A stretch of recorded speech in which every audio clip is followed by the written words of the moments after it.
This is very, very important. Nirvana isn't up on Alpha Centauri somewhere. You see, awakening doesn't happen in some other dimension. It's a potentiality here and now.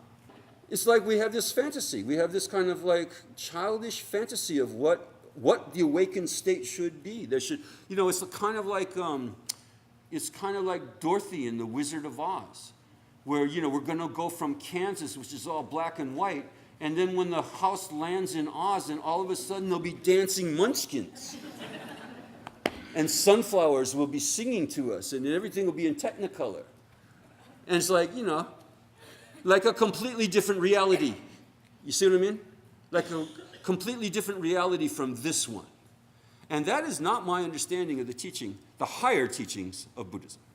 The most profound of the philosophical texts of Buddhism, by Arya Nagarjuna, he says it quite clearly. There is absolutely no difference between samsara and nirvana.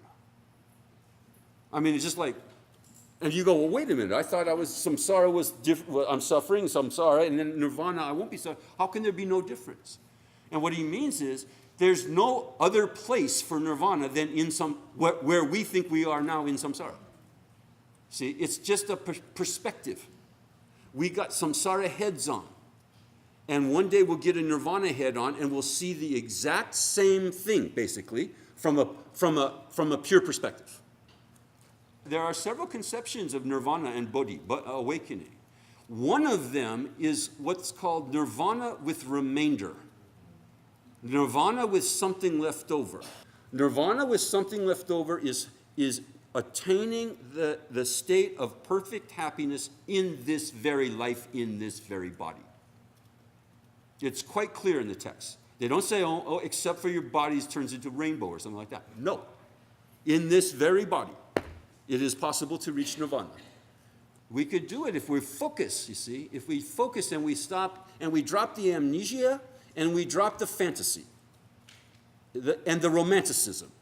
You see, the fantasy, the romanticism, the keeping it at arm's length, and get it real, make it real, and bring it into the front room, bring it into the living room, and say, nobody, what Lord Buddha taught 2,500 years ago, he was teaching for us, here and now.